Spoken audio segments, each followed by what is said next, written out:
Avril 2025, mesdames et messieurs, bonjour et bienvenue sur Télé Djibouti pour suivre cette édition du 15 heures au sommaire de l'actualité.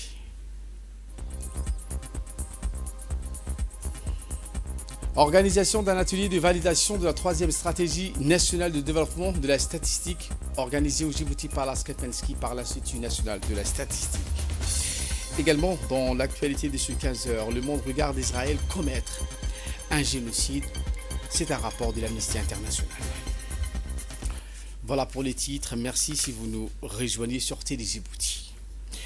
Le ministre des Affaires étrangères et de la coopération internationale, M. Abdelkader Hossein Omar, a été reçu au Koweït par son homologue koweïtien, M. Abdullah Ali Yahya.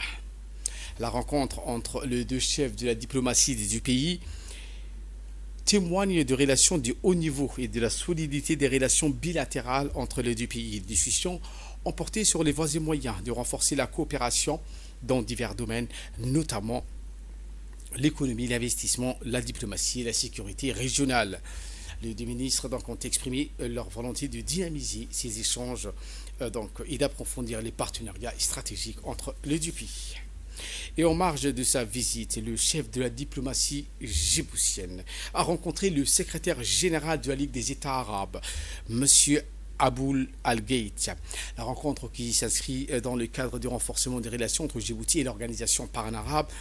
Les deux responsables ont passé en revue les questions régionales, la situation politique dans la Corne de l'Afrique, ainsi que les voies et moyens de les approfondir. Le chef de la diplomatie djiboutienne, M. Abdelkader Hossein Omar, a réaffirmé son engagement constant de la République du Djibouti en faveur de l'unité arabe et du dialogue multilatéral.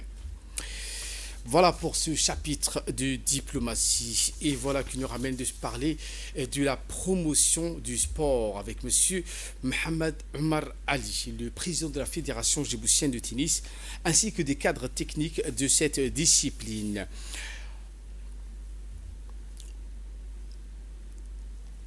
On lancé donc une nouvelle infrastructure qui témoignait de la confiance renouvelée des partenaires internationaux dans la politique sportive menée par le gouvernement djiboutien.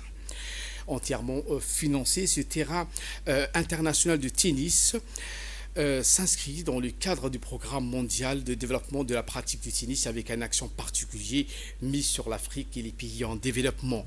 Ce futur terrain vient compléter les installations déjà existantes au centre de Gabod, à pôle d'excellence de la pratique du tennis à Djibouti. Construction du cinquième terrain dans le centre tennis de Gabod. Ce cinquième terrain a été financé par la Fédération internationale et facilité par le secrétariat d'État à la jeunesse et au sport. Le centre, comme vous le savez, comprenait 4 terrains de tennis en normes internationales. Et à l'aide de ce nouveau terrain qui s'ajoute, la Fédération djiboutienne de tennis compte organiser des tournois régionaux et internationaux dans les années à venir. Nous remercions vraiment chaleureusement son Excellence Hassan Mohamed Kamil qui n'aménage pas ses efforts pour le bien-être du sport et surtout sur l'infrastructure du centre tennis de Gabod et en général, plus particulièrement et en sport en total en général. Je vous le disais en titre, cet atelier organisé par l'Institut national de la statistique, l'INSTAD, atelier du thème de la validation de la troisième édition de la stratégie nationale de développement de la statistique pour la période 25-29. L'événement qui s'est tenu à l'hôtel Kempinski a réuni des principaux acteurs du système statistique national, des partenaires techniques et financiers, ainsi que des représentants des différents ministères. La rencontre marque une étape cruciale dans le processus d'élaboration de cette nouvelle stratégie qui fixe les grandes orientations pour le développement et la modernisation du système statistique national au cours des 5 prochaines années. L'atelier a permis aux participants d'enrichir le contenu du document stratégique à travers des échanges constructifs et des recommandations concrètes en vue d'une adoption finale dans les prochaines semaines. Ce document a été élaboré avec l'appui d'une équipe de consultants, un consultant international et 4 consultants nationaux. Et au nom de notre équipe, je tiens à remercier toutes les parties prenantes qui nous ont accueillis et sans lesquels ce travail ne pourrait pas aboutir. Donc, je parle du système statistique national à travers toutes les directions que nous avons eu à rencontrer, les partenaires techniques et financiers qui nous ont accompagnés dans ce processus, et plus les cadres de l'INSTAT, et aussi qui nous ont ouvert leurs portes à tout moment où on les a sollicités. Donc, je profite pour leur dire merci au nom de toute notre équipe. Donc, le document que je m'en vais vous présenter est articulé autour d'un certain nombre de points. Nous allons rappeler un peu le processus d'élaboration de la stratégie nationale de développement de la statistique, présenter les défis et les enjeux pour la période qui sera couverte. Ensuite, rappeler les axes stratégiques, comme la vision et les axes stratégiques, comme vient de le présenter le directeur général de l'Institut national de l'Institut de statistique de Djibouti, M. Ibrahim. Et pour sa part, le directeur général de l'Institut national de la statistique de Djibouti s'est exprimé en ces termes. Vous savez, cette stratégie constitue bien plus qu'un simple document de planification. Elle incarne une vision partagée, une ambition commune et surtout un engagement renouvelé à faire de la statistique un levier essentiel pour le développement économique et social de notre pays. La SNDS 3 2025-2029 s'inscrit dans la continuité des efforts déjà engagés pour renforcer notre système statistique national. Elle repose essentiellement sur 3 axes majeurs, comme vous le verrez dans les présentations, et définit à la suite d'un processus participatif, inclusif et rigoureux durant le dernier mois. Les premiers axes consistent en la consolidation des acquis de la réforme institutionnelle du système statistique national. Depuis plusieurs années, notre système statistique a évolué vers un cadre plus structuré et plus cohérent. Il est aujourd'hui impératif de renforcer davantage la gouvernance du système en assurant une meilleure coordination, une clarification des mandats et une efficacité accrue dans la production et la gestion des données. Pour y parvenir, la stratégie met un accent particulier sur le renforcement des capacités, chose que vous avez probablement remarqué, sur le renforcement des capacités des acteurs du système statistique national, aussi bien à travers la formation initiale, c'est-à-dire en formant davantage d'ingénieurs, en collaboration avec les établissements d'enseignement spécialisés, mais aussi sur la formation continue qui permettra une mise à niveau régulière de compétences. Ce renforcement des ressources humaines constitue un pilier fondamental pour soutenir l'innovation, l'adoption de nouvelles technologies et l'élargissement des champs statistiques. Enfin, le troisième axe vise l'amélioration de la diffusion et de l'utilisation de l'information statistique. Les données produites doivent être accessibles, compréhensibles, exploitables par tous les utilisateurs. Et voilà qu'il nous ramène de vous faire part de ce communiqué du consulat général de Djibouti à Dire Dawa par la voix de son consul, M. Moussa Hadji Jama, à l'intention des touristes djiboutiens en séjour en Éthiopie. Dans le cadre des excellentes relations de coopération et d'amitié qui unissent Djibouti et la République fédérale démocratique d'Éthiopie, le consulat général de Djibouti à Dire Dawa rappelle à nos concitoyens les consignes essentielles pour un séjour harmonieux et respectueux des lois du pays d'accueil.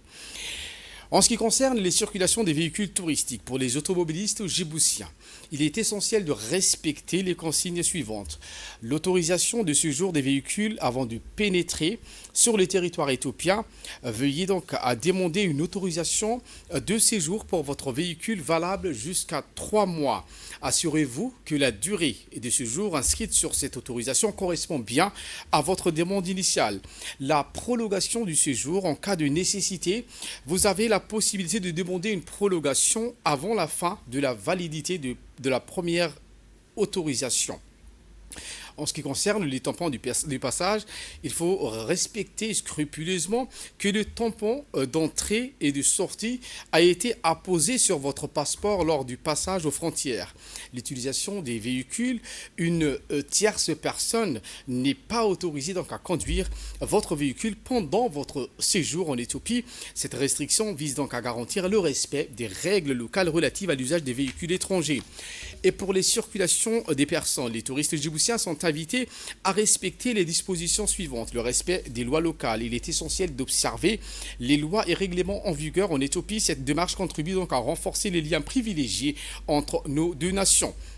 En ce qui concerne les tampons de frontières, lors du passage des frontières, assurez-vous que votre passeport porte le tampon d'entrée et de sortie requis pour éviter tout désagrément. Et pour les durées des séjours, un séjour gratuit de 3 mois pour les ressortissants djiboutiens qui bénéficient d'un séjour exempt de frais pour une durée maximale de 3 mois en Éthiopie. Les sorties obligatoires avant expiration sont donc rappelées. Vous devez donc quitter le territoire éthiopien avant la fin de cette période pour éviter toute pénalité administrative ou financière. Eh bien, le consul général de Djibouti, Adiri Dawa, donc demande aux Djiboutiens qu'ils doivent s'inscrire auprès du consulat pour toute assistance et information supplémentaire lors de leur arrivée dans ce pays, frères et amis. Et voilà qui nous ramène de parler de cette réunion de mobilisation pour la première édition du Forum culturel de la mer Rouge. Dans la matinée d'hier, s'est tenue une réunion d'information et de mobilisation dans la salle de réunion au Palais du Peuple en vue de la première édition du Forum culturel de la mer Rouge.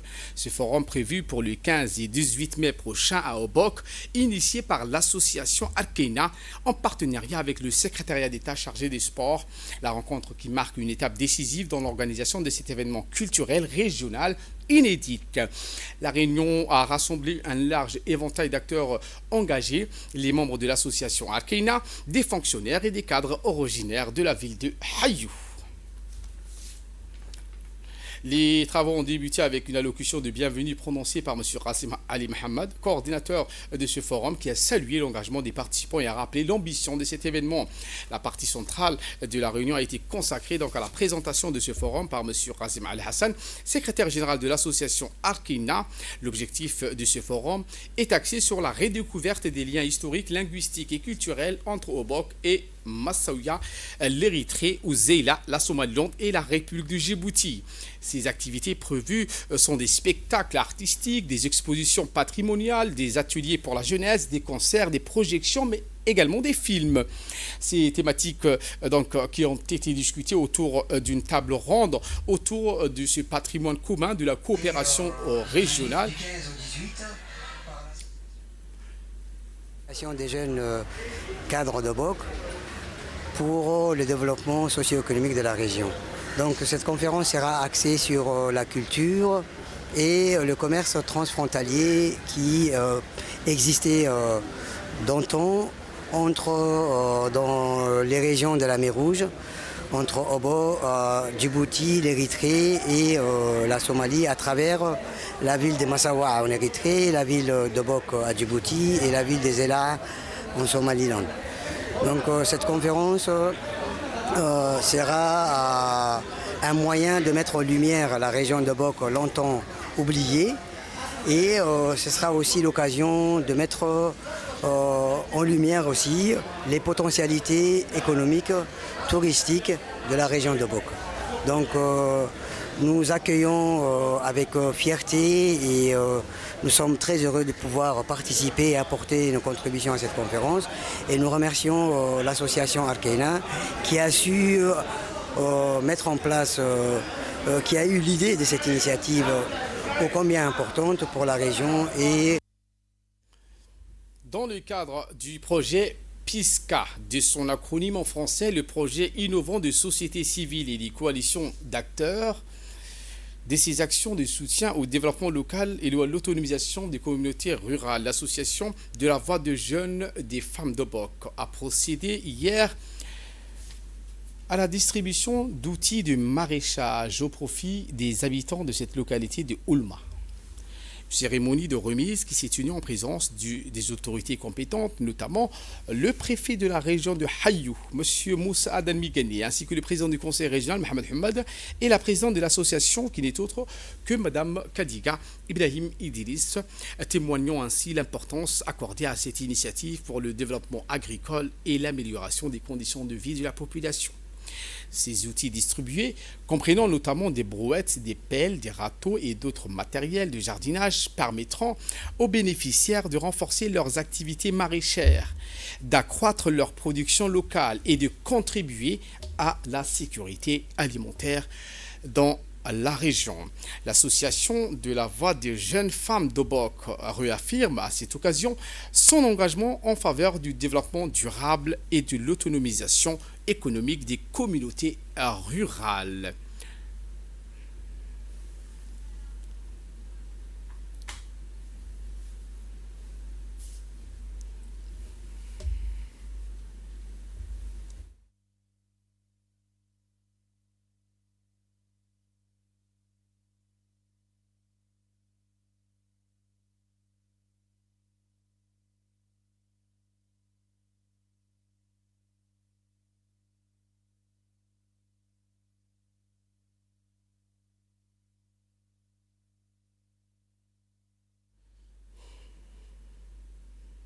C'est l'heure. Dans le cadre de la lutte contre le trafic illicite de marchandises, une opération de saisie de contrebande a eu lieu au camp de l'armée à Léoné. L'équipe mobile de la douane, avec la collaboration de l'armée, ont démontré l'engagement indéfectible envers la préservation de l'intégrité économique nationale. Au cours de cette opération, le camp de l'armée et l'équipe mobile de la douane de l'Oyada ont ainsi intercepté 600 cartons de cigarettes, produits cosmétiques et médicaments. La saisie donc, de ces produits illicites ont été incinérés, affirmant ainsi la détermination du pays à éradiquer ce fléau de manière décisive. La contrebande représente une menace sérieuse pour l'économie locale. Les agents de la douane et les corps militaires travaillent de concert pour démanteler ces réseaux illicites et protéger ainsi les frontières du pays contre ce commerce nuisible. Ces activités illégales qui minent la stabilité économique, cette action vise également à décourager non seulement les trafiquants mais aussi à sensibiliser la population sur les conséquences néfastes de ces pratiques sur l'économie nationale.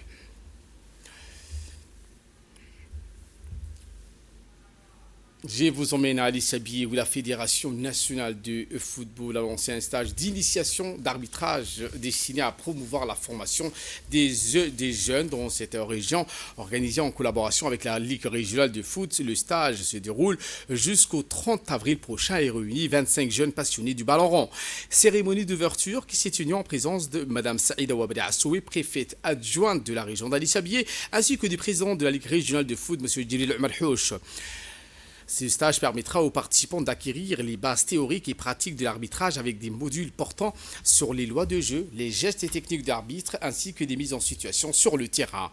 Il s'inscrit dans le cadre des efforts de la Fédération pour professionnaliser l'encadrement du foot à tous les niveaux.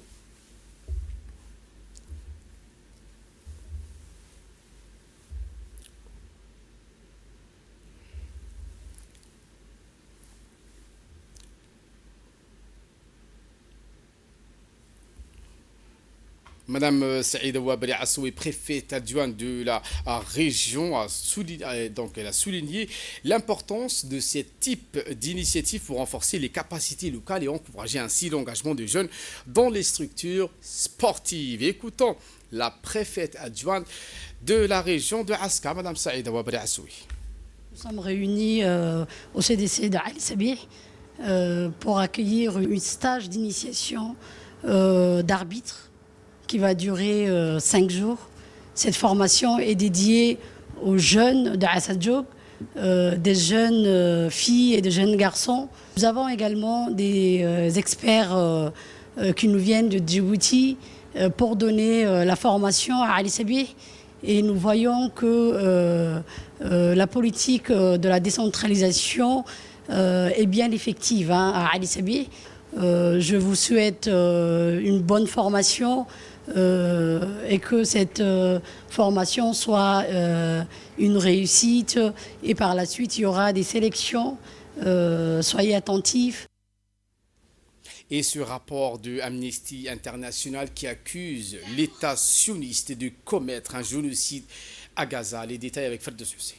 International de justice, la CIJ a entamé cette semaine à La Haye une série d'audiences centrées sur les obligations humanitaires d'Israël envers les Palestiniens, alors que la crise humanitaire s'aggrave dans la bande de Gaza. Le représentant palestinien a affirmé devant la CIJ qu'Israël utilisait le blocage de l'aide humanitaire comme arme de guerre à Gaza. Toutes les boulangeries de Gaza, soutenues par les Nations Unies, ont été contraintes de fermer leurs portes. 9 Palestiniens sur 10 n'ont pas accès à l'eau potable, a-t-il déclaré lors de l'ouverture de l'audience. Les locaux des Nations Unies et d'autres agences internationales sont vides. La faim est là. L'aide humanitaire est en train d'être utilisée comme une arme de guerre, a-t-il ajouté devant le panel des 15 juges. En décembre, l'Assemblée générale des Nations unies avait adopté une résolution demandant à la CIJ de rendre un avis consultatif à titre prioritaire de toute urgence. La résolution demande à la CIJ de clarifier les obligations d'Israël concernant la présence de l'ONU et de ses agences, d'organisations internationales ou d'États tierces pour assurer et faciliter l'acheminement sans entrave de fournitures urgentes essentielles à la survie de la population palestinienne. Selon les Nations unies, environ 500 000 Palestiniens ont été nouvellement déplacés depuis la fin du cessez-le-feu il y a de ça 2 mois. Voilà donc pour l'essentiel de ce 15h. Merci de votre fidélité. Restez avec nous. Le programme continue sur Télé Djibouti.